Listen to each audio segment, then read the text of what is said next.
I'm going to share a story about one of the most cringeworthy moments I've seen at a wedding, and it deals with a DJ. Oh God. So it's kind of a long-winded story, but I'll try to get through it quickly. I'm going to dive right in. So this was probably, I don't know, 3 or 4 years into my career. I've always been like an over communicator when it comes to working with vendors, especially when you work on the venue side. So before the wedding day, I had reached out to this DJ 1 month out and then 7 days out. And the DJ was so communicative, like a surprise. Sometimes vendors are so busy they don't get back to you, but this vendor was great. No red flags. He's responding to my emails. He's asking great questions. So the day of the wedding comes, he shows up on time, green flags all over. I'm like, this day's going to be great. This DJ, I'd never worked with him before. However, he's been great so far. So I had no worries at all. Once he was settled, I go over and I always like to go through one more time the timeline because sometimes couples and their last week make a slight change that they may not have relayed to me. Like, oh,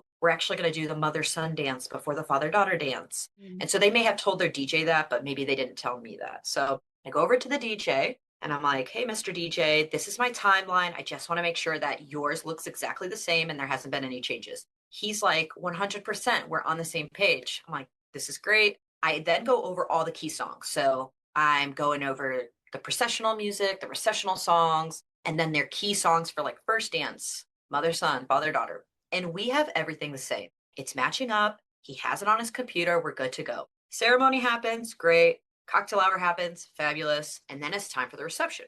And my couple had chose to have the wedding party come out as a group, and then they were going to be announced and then move right into their first dance. Mhm. So that transition, not that it's super quick, but it happens and then moves right into the first dance. DJ checks in with them and we start the introduction process. Wedding party comes out, they get announced, and they move onto the dance floor for their first dance. So everybody's like up cheering, looking at them, and they're walking to the middle of the floor, like ready to transition. And the music fades out, and then nothing goes on. It's just like dead silent. Oh no. And I'm like across the room. So if the DJ booth is directly across from me and the dance floor is in the center. So I'm like looking at the DJ and I'm like, hey, first dance, wording it to him. And he's looking at me, just staring at me, like with his hands. I'm like, what? And I was like, then first dance, we're doing the first dance. And he sees me. So I didn't want to cut across straight across the dance floor. So I start like walking around the tables on the backside and he goes the opposite direction. Like So avoid. now, yes, yes. And it's like now been like 20 seconds, 30 seconds of awkward silence. And like people are laughing and the couple's just kind of standing there. Instead of me just going over and being like, hey, we're doing the first dance. We went over the order. You had the song. He walks out onto the dance floor directly to the couple. This is in front of all of their guests. And he goes, it's first dance, right? And they both were like, yeah. And then he's like, what's the song?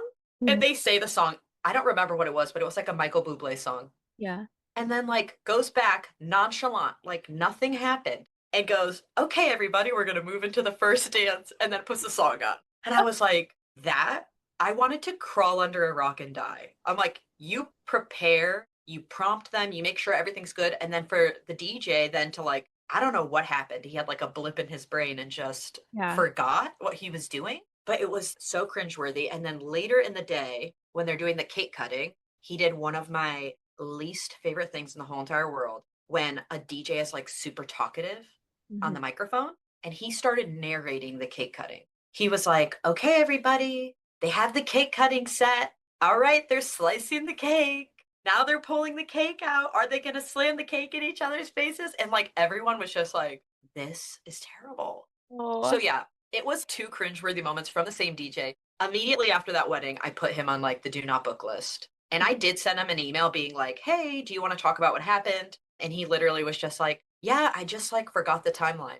I don't know. It was just so cringeworthy. And 'Cause didn't like, he have it in I front felt of him? bad for the couple. Yeah, didn't he have it like right in front of him? He had it. I saw it on his piece of paper. He had a copy of my paper. We went over it and he still didn't do it. And I'm like, I felt bad for the couple, just like they were kind of robbed of that blissful moment when you like walk in and everybody's cheering and then you go right into your first dance. It was interrupted by him shuffling out on the dance floor, asking them. I don't know. It was so strange. I never worked with that DJ again. Yeah. And weird to Zero like out of 10. you when you're trying to like walk over by him. You're trying to make it like smooth and he's just like, "Yep, I'm gonna go the other way."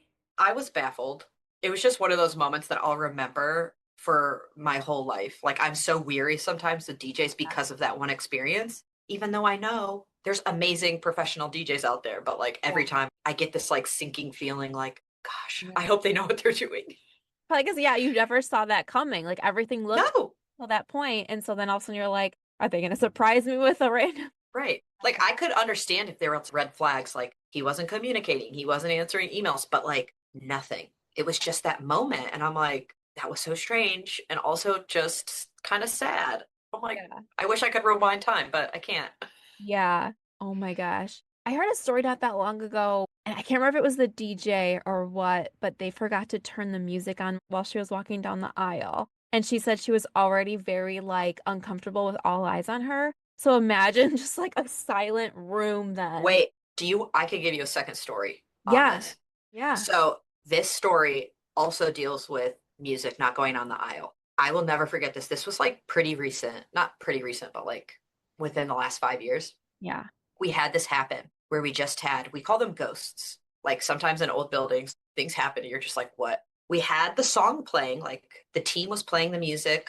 I Yeah. was cueing the couple. I heard the song start. So I said to the bride, okay, go ahead and walk down the aisle. I walked around the backside so that I could like come in the other way to see the ceremony. And by the time I had walked around, the music had stopped. And I was like, where's the music? So I go over to the DJ. I was like, hey, what's going on? And he's like, everything just went black. The system just went down. You couldn't access, they had provided a Spotify list. You Yeah. couldn't access the page. Like what they had provided was just black. Oh And my. the bride, luckily, this was like a COVID celebration. So they'd been married for 2 years and they did already have like a wedding. So this was like a wedding with their family and friends. She literally was at the end of the aisle and she's like, F it. Everybody clap for me. And she walked down the aisle and everybody was like cheering for her. But it was another one of those moments that you're like, there was no stopping it. Like the music was on and then the equipment just like There was went off. nothing they could have done. Oh my. No. And luckily that bride specifically was just the most chill, fun, and like she was laughing and smiling, so it was okay, but Yeah.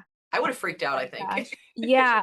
It's funny. I was talking to someone how like I remember my makeup artist saying to me the morning of my wedding, she's like, "You're so relaxed for a bride." And I was kind of like, well, at this point, like everyone's here. Whatever happens, Yeah. happens. It's no big deal. But thinking about music not starting while walking down the aisle or like a big moment, I feel like I would be in my head. I think I would on the outside be fine. I wouldn't do anything like crazy, but I would be like, oh my God, thinking of Yeah. everything. Like, I don't know. And there's a lot of emotion tied to songs. So like if you picked a special song Yes. to play and then it's not playing, like that can tweak the way that you're feeling in that moment. So I totally feel that. Yeah. Or playing like a different version of a song. Because like we were trying to be so specific with different songs. We did a rock version of a very like classic love song. And then we did the Avenged Sevenfold version for like Ooh. when grandparents were walking down and it just to be like a little different. And it was awesome. But I'm like, if it was the different version, like I feel like that would have completely like changed how it would have been. But yeah, I have to be specific. Oh my gosh.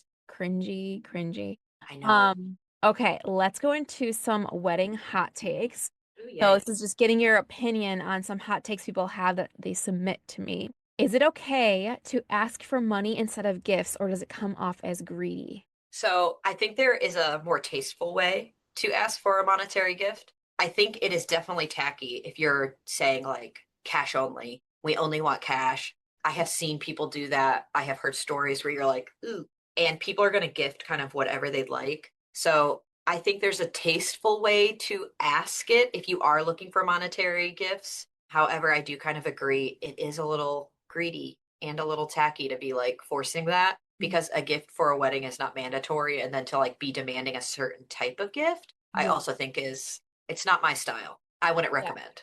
Yeah, I agree. I feel like I've been to some weddings, and actually the ones that I think asked this were like over COVID, so they weren't doing showers or anything. And so like instead of that, like they did an announcement and they were like, "Oh, just send cash if you want to send a gift," because they weren't doing like any kind of in-person thing. So I got that, but for me, I'm never gonna bring a wrapped gift to a wedding. That's just Me not neither. it's not my style. I think No. even our own wedding, I think only a few people actually did that. But yeah, to me, I would never just be like, only give me the cash. Like that Yeah. one feels weird. Well, and I feel like there's just so many creative ways now. Like there's the honeymoon fund, or you could buy somebody an experience, or you could build out those experiences for your honeymoon, which literally it does just send you cash, but it will be like, help us pay for a wine dinner, help us pay for this excursion. That is a more tasteful way than to just be like, if you want to give us a gift, give us cash. I get it. People nowadays live together. They already have a lot of the things that you would gift, Mhm. but you don't have to force the cash onto people and just let them gift what they feel comfortable with.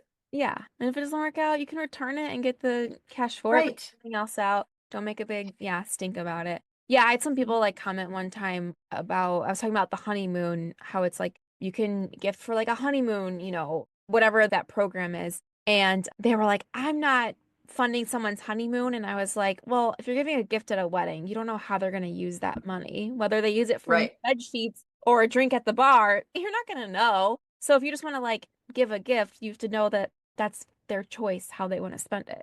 Exactly. Yeah. Okay. Should couples have to invite all their family members, even the ones they barely talk to? No. Straight up, no. We agree there. Yeah. I feel like that's such an odd thing, but it happens all the time. A ton of people feel the pressure from like parents mainly, I feel like, to invite the second cousin, invite the third cousin. Oh, I went to their daughter's wedding, so we have to extend an invite. And I feel like if it doesn't fit in the budget or it's not a priority for those people to be there, there's no reason you should be inviting them. Hmm. Specifically, if you've never met them before. Like a lot of people are like, I don't want to introduce myself to someone for the very first time on my wedding day. Yeah. Why would I waste my time doing that? Not that I don't want to meet those people, but I don't know. The wedding day is about you and your partner and celebrating the love together. So a lot of people want people they know and support them and know them as a couple to celebrate their day with them. Yeah. 100%. Yeah. I don't get the like, oh, I have to invite my great aunt's second cousin once removed. And you're like, what's their name? And you're like, why? Just so they can Yeah. like get dressed up for a few hours and hang out with someone they barely know. I don't know. Oh, Also, weddings are so expensive. I'm like, to yeah. add 5 to 8 random people that even if they're related onto the guest list could be like thousands of dollars. Yeah. Like, I don't know if people think about that. I don't know. Yeah. I don't Not think a fan. so. Well, I think too, like that generation, like weddings have changed so much since then. Yes. I remember some people commenting saying like, "Oh yeah, we just got married in our parents' or the church basement and like it was free and we had just had sheet cake and that's all well and good." And some people still do that. And I think that's great, but just realize that every wedding is different and their budgets are different and timelines and all that stuff. Agreed.